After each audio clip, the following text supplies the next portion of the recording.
Hey everybody, this is Will from Kogane. In today's video, we're going to show you a demo utilizing a Dorner conveyor and showing you how our ionizers and our EP sensors work. Okay, now the star of this video is going to be our EP sensor, which stands for Electrostatic Potential Sensor. And this allows us to constantly monitor the invisible static electricity that can be performed without, expending man hours or having to walk around with the manual field meters and shutting the machine down, which is costly. So you're getting 24-hour monitoring of an automated process. In this video, you're going to see with a Dorner conveyor, what a typical application would look like. Now, typically when we use our EP sensors, we're going to use two of them. One is going to be upstream of the ionizer, and the second is going to be downstream. And what that allows you to do is, one, you're going to collect the data, whether it's the average voltage of your process over a course of time, or the actual measured data of every part that goes, through the ionizer, or if you just want to maintain and monitor the ion balance of the ionizers to ensure that the decay time isn't slowing down, help you with predictive maintenance to ensure that the ionizers are performing the way that you wanted them to when they were first installed. So in this video, you're going to see the first thing that we're going to do is we're going to run a product down the conveyor, and it's going to go past the first EP sensor. And what it's going to do is it's going to measure the actual voltage of the surface of that product, and it's going to digitally, transfer all the information to the electrostatic potential monitor that you see there with the digital switch.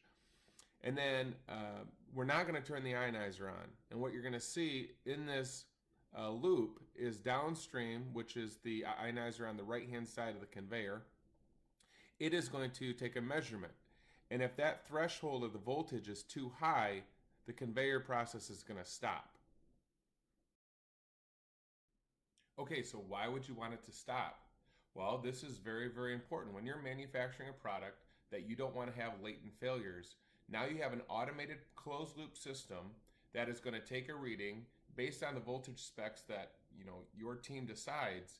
Now the system will ensure that every part that goes through this process has the same level of voltage that you desire. So there's an improved repeatability in your process by using these EP sensors. And again, the biggest value or ROI is you don't have to use any labor man hours. It's all now automated.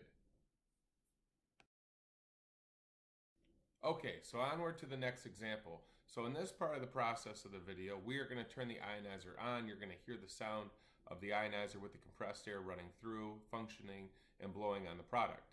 And you're going to see that now, after we go downstream of the first EP sensor on the left-hand side of the conveyor, it's going to take a reading, sends that output back to the monitor. Then the ionizer turns on and gets ion balance on that part, removes the voltage, lowers the voltage. And then when you see it go past the EP sensor on the right-hand side, now we've seen the reading be below the threshold, which now has that part being compliant to your specifications, and therefore the machine will not shut down. So if you work for a company that makes anything and you have challenges in these winter months that are upcoming with static electricity or dust contamination, go to koganeusa.com to learn more information, download our PDFs. All of our CAD files are available. You can simply email sales with an S at koganeusa.com, and that's KOGANEI USA.com. We look forward to helping you and your team.